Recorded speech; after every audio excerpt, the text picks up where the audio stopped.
प्रिय विद्यार्थी मित्रांनो, मी दीपाली कुलकर्णी देशमुख माझ्या विंग्स ऑफ फिजिक्स या चॅनलमध्ये आपलं सगळ्यांचं मनपूर्वक स्वागत करते। काल मी जेव्हा क्विक रिव्हिजन सेमीकंडक्टर डिव्हाइसेस या चॅप्टरची जेव्हा अपलोड केली तेव्हा ऋतुजा चौगुले या मुलीने कमेंट टाकली की मॅडम आता नेक्स्ट व्हिडिओ जो आहे तो केटीजे आणि रेडिएशनचा बनवा आणि मला अशी बनवायचेच आहे चॅप्टरचे। तर तिच्या म्हणण्यानुसार मी त्याला आधी प्राधान्यक्रम दिला आणि व्हिडिओ बनवायला घेतला। तर मग आपण बघूयात की क्विक रिव्हिजन कोणत्या चॅप्टरची, तर KTG and radiation, kinetic theory of gases आणि रेडिएशन।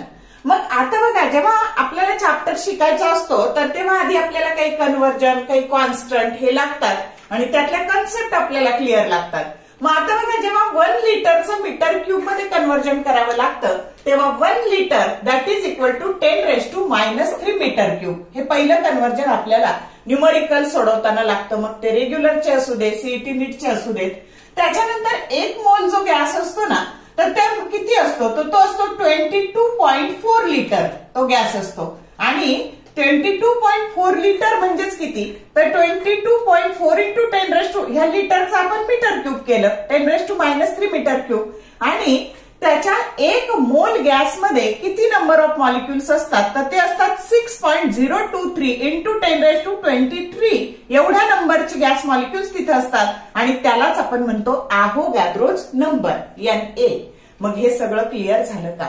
आता बघा, आर युनिव्हर्सल गॅस कॉन्स्टंट जो असतो ना, तो अवोगॅद्रोज नंबर आणि बोल्ट्झमन कॉन्स्टंट यांचा गुणाकार असतो आणि मग अवोगॅद्रोच्या नंबरची ही किंमत असते आणि बोल्ट्झमन कॉन्स्टंटची किंमत असते 1.381 इंटू 10⁻23 आणि ते मिळून हे कॅल्क्युलेशन हे +3 -3 कॅन्सल झाले आणि याने मल्टिप्लाय केलं तर याची व्हॅल्यू आली 8.314 जूल पर मोल पर इंटू केल्व्हिन। तर हा झाला युनिव्हर्सल गॅस कॉन्स्टंट। तर हे कॉन्स्टंट आपल्याला ह्या चॅप्टर मध्ये लागणार आहेत। मग आता त्यानंतर येतं बघा आपल्याकडे बॉइल्स लॉ, चार्ल्स लॉ आणि गे-लुझॅक्स लॉ। आता हे नंतर आपल्याला थर्मोडायनॅमिक्स मध्ये लागणार आहे। मग बॉइल्स लॉ जर तुम्हाला 1 मार्काला आलं VSA ला, state Boyle's law, state Charles law, state Gay Lussac's law, तर आधी आपण मॅथमॅटिकली बघू आणि मग आपण थेरॉटिकली बघू काय ते। तर जेव्हा आता कोणत्याही गॅसला 3 व्हेरिएबल्स असतात, प्रेशर, व्हॉल्यूम आणि टेम्परेचर, आणि त्यातला एक कॉन्स्टंट ठेवायला लागतो आणि 2 एकमेकाच्या कदाचित डायरेक्ट प्रपोर्शन मध्ये किंवा ते इन्व्हर्स प्रपोर्शन मध्ये बदलतात आणि त्यावरून 3 लॉ तयार होतात। मग जेव्हा आपण त्या गॅसचं टेम्परेचर कॉन्स्टंट ठेवतो ना, तेव्हा त्याचं प्रेशर आणि व्हॉल्यूम हे एकमेकाच्या इन्व्हर्स प्रपोर्शन मध्ये बदलतात आणि त्या लॉला आपण म्हणतो बॉइल्स लॉ। पहिला लॉ असतो बॉइल्स लॉ।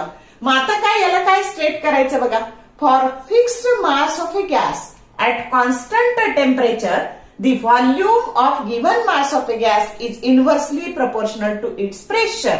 आणि जेव्हा 2 क्वांटिटी एकमेकाच्या इन्व्हर्स प्रपोर्शन मध्ये बदलतात तेव्हा त्यांचा गुणाकार कॉन्स्टंट असतो। आलं का लक्षात? म्हणजे इथं तुम्ही असंही म्हणू शकता P1 V1 that is equal to P2 V2। समजलं? मग आता बघा, दुसरा लॉ आहे चार्ल्स लॉ। चार्ल्स लॉ मध्ये आपण प्रेशर कॉन्स्टंट ठेवतो। मग बघा, त्याचं आपण स्टेटमेंट, प्रेशर कॉन्स्टंट ठेवलं की व्हॉल्यूम आणि टेम्परेचर एकमेकाच्या डायरेक्ट प्रपोर्शन मध्ये बदलतात आणि म्हणून याचं स्टेटमेंट असं लिहिता येईल, for fixed mass of a gas at constant pressure, volume of given mass of a gas is directly proportional to its absolute temperature। मग डायरेक्ट प्रपोर्शन असलं ना, तर त्या दोन्हीचा भागाकार, त्या 2 व्हेरिएबलचा भागाकार कॉन्स्टंट असतो आणि म्हणून V/T that is equal to constant आणि V1 T1 that is equal to V2 T2 असं आपल्याला लिहिता येतं। आता तिसरा लॉ गे-लुझॅक्स लॉ। आता गे-लुझॅक्स लॉ मध्ये व्हॉल्यूम कॉन्स्टंट ठेवायचा आणि प्रेशर आणि टेम्परेचर एकमेकाच्या डायरेक्ट प्रपोर्शन मध्ये बदलतात। मग आता बघा, for fixed mass of a gas at constant volume pressure of given mass of a gas is directly proportional to its absolute temperature. नुसतं टेम्परेचर म्हणायचं नाही, ऍब्सोल्यूट टेम्परेचर म्हणायचं आणि म्हणून परत डायरेक्ट प्रपोर्शन आहे, या दोन्हींचा भागाकार कॉन्स्टंट आहे म्हणजे प्रेशर भागिले absolute temperature that is constant, म्हणून P1 T1 that is equal to P2 T2। या पद्धतीने आपल्याला 1 मार्काला लॉ विचारला जाऊ शकतो किंवा हा आपल्याला थर्मोडायनॅमिक्स मध्ये लागणार आहे। मग आता बघा, आयडियल गॅस इक्वेशन नुसार मग आपण याच्यावरून आयडियल गॅस इक्वेशन मिळवतो, P म्हणजे P into V divided by T that is equal to constant for 1 mole of a gas. आणि यालाच आपण असं लिहितो, हा कॉन्स्टंट R असतो 1 मोल गॅस करता, आणि मग PV बरोबर RT. आणि म्हणून इथं आयडियल गॅस इक्वेशन आपण लिहिलं P1 V1 by T1 that is equal to P2 V2 by T2 that is equal to constant. आता PV बरोबर आयडियल गॅस इक्वेशन असतं PV बरोबर nRT, आणि हा नंबर ऑफ मोल जे असतात ना ते आपल्याला दोन प्रकारे लिहिता येतात.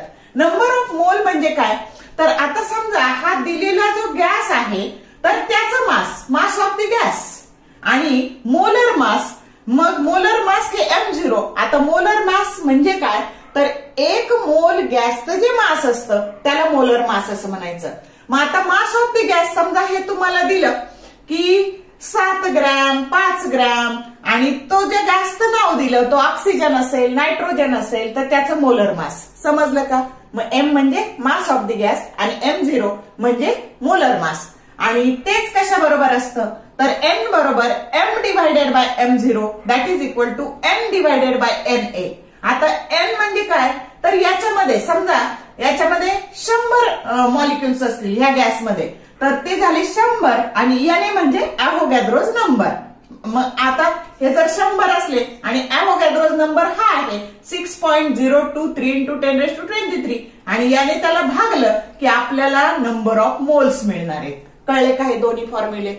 मग आता बघा, तुम्हाला दोन प्रकारे हे इक्वेशन विचारलं जाऊ शकतं. Prove that PV that is equal to n KB into T.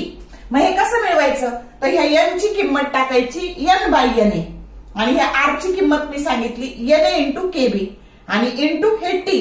मग हे na काय झाले, कॅन्सल झाले, आणि इथं PV बरोबर n KB इंटू T हे एक प्रूफ आपल्याला मिळालं. समजलं का किती सोपं आहे? काय केलं, या n ची किंमत n बाय na टाकली, आणि या R ची किंमत PV बरोबर R ची किंमत na into KB into T टाकली. na काय झालं, कॅन्सल झालं, आणि PV बरोबर n KB इंटू T. म्हणजे हा एक फॉर्म होता आणि हा एक फॉर्म आपल्याला मिळाला. आता अजून एक फॉर्म लिहिता येतो, काय बघा, तर ह्या n ची किंमत m डिवायडेड बाय m0 टाकायची. हा एक फॉर्म मिळाला. असे आयडियल गॅस इक्वेशनचे वेगवेगळे फॉर्म आपण लिहिले. मग आता तुम्हाला 1 मार्काला किंवा 2 मार्काला प्रॉब्लेम विचारला जाऊ शकतो, MCQ विचारला जाऊ शकतो. तर काय बघा, तर write down ideal gas equation for 7 gram of nitrogen. मग आता काय बघा, तर आपल्या याच्यानुसार आता PV बरोबर m बाय m0 RT. मग आता मास, आता बघा इथं सोडवते मी, तर PV बरोबर मास किती आहे, 7 ग्राम आहे, आणि नायट्रोजनचं मोलर मास असतं 28, आणि इथं लिहिले RT. मग हे झाले 1/4 RT. समजलं आयडियल गॅस इक्वेशन. आता हाच प्रश्न असा विचारला जाऊ शकतो की write down ideal gas equation for 5 gram of oxygen. मग ऑक्सिजन, मग आता ऑक्सिजनचं मोलर मास असतं 32. मग आता हे m आहे 5, आणि हे झालं 32, आणि हे लिहिलं RT. हे झालं उत्तर. कळलं का? म्हणजे आता तुमचं काम काय, तर तुम्हाला गॅस आणि त्याचा मोलर मास हे पाठ असलं पाहिजे. तर मी तुम्हाला ते देते बघा रेडीमेड, म्हणजे तुमचं काम सोपं होऊन जाईल. तर मोलर मास बघा, हायड्रोजनचं 2, हेलियमचं 4, नायट्रोजनचं 28, ऑक्सिजनचं 32, आर्गॉनचं 40, कार्बन डायऑक्साईड CO2 44, क्लोरीन 71, आणि सल्फर डायऑक्साईड किती आहे 64, SO2चं 64. तर कळलं का मग हे मोलर मास कशासाठी पाहिजे ते आपल्याला? तर नीट लक्षात ठेवा. आता हा फॉर्म्युला दिसतोय का तुम्हाला मीन फ्री पाथचा? मीन फ्री पाथ लॅम्बडा बरोबर 1/√2, फक्त 2 लाच रूट घातलेला आहे, पाय d² इंटू ब्रॅकेट n/v, आणि हाच कसा लिहिता येतो 1/√2 पाय d² into small n. Small n ची किंमत काय टाकायची, n/v टाकायची.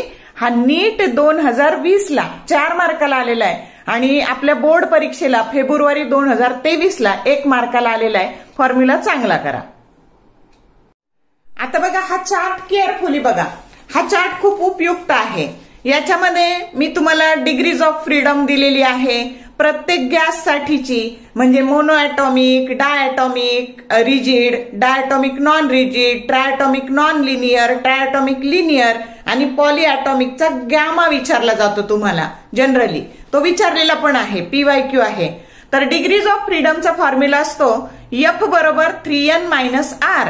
आता n म्हणजे त्याची ॲटॉमिसिटी, म्हणजे मोनो ॲटॉमिक असेल तर n बरोबर 1 घ्या, डायॲटॉमिक असेल तर n बरोबर 2 घ्या, त्यानंतर ट्रायॲटॉमिक असेल तर n बरोबर 3 घ्या आणि r म्हणजे रिस्ट्रिक्शन आणि ती व्हॅल्यू टाकायची आणि डिग्रीज ऑफ फ्रीडम शोधायच्या. तुम्हाला जनरली डिग्रीज ऑफ फ्रीडमच विचारल्या जातील. मोनो ॲटॉमिक साठी 3, डायॲटॉमिक रिजिड साठी 5, डायॲटॉमिक नॉन रिजिड साठी 7, ट्रायॲटॉमिक नॉन लिनियर साठी 6, ट्रायॲटॉमिक लिनियर साठी 7. या पद्धतीने डिग्रीज ऑफ फ्रीडम. त्याच्यानंतर त्याचं सीव्ही आणि सीपी पण मी काढून दिलेलं आहे. फॉर्म्युला आहे, सीव्हीचा फॉर्म्युला असतो FR/2. F म्हणजे डिग्रीज ऑफ फ्रीडम आणि सीपीचा असतो F+2 इंटू ब्रॅकेट आणि ब्रॅकेटच्या बाहेर R डिव्हायडेड बाय 2. त्याच्याहून सीपी आणि सीव्ही प्रत्येकाचे काढलेत आणि गॅमा CP/CV चा रेशो प्रत्येकाचा गॅमा मी तिथं काढून दाखवलाय तुम्हाला. त्याच्यानंतर ह्या चार्ट मध्ये तुम्हाला 1 ते 11 नंबर पर्यंतचा चौथा घात मी करून दाखवलाय.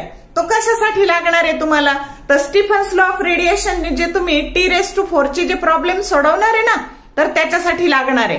तर तो मी तुम्हाला डिरेक्टली रेडीमेड दिलाय.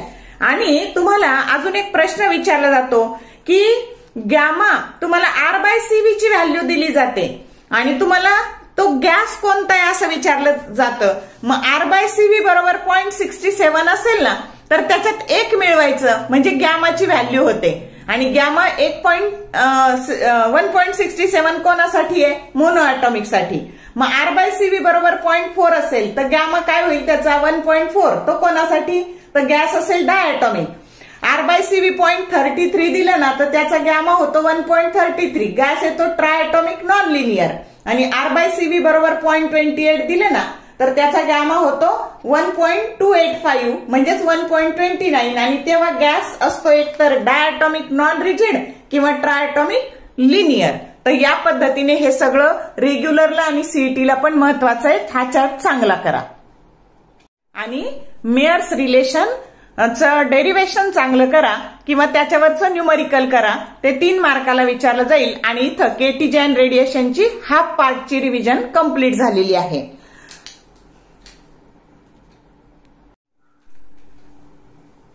तर बघा, केटीजे अँड रेडिएशनचा अर्धा चॅप्टर मी क्विक रिव्हिजन मध्ये कव्हर केलाय आणि आता रेडिएशन वाला जो भाग आहे तो पुढच्या याच्यामध्ये टाकते, पुढच्या पार्ट मध्ये टाकते. 15 ते 20 मिनिटात तो पण आपण बसू म्हणजे तुम्हाला प्रश्नांचं स्वरूप कळेल. 1 मार्काचे प्रश्न काय, 2 मार्काचे प्रश्न काय, या अभ्यास करायला तुम्हाला मार्ग मिळेल.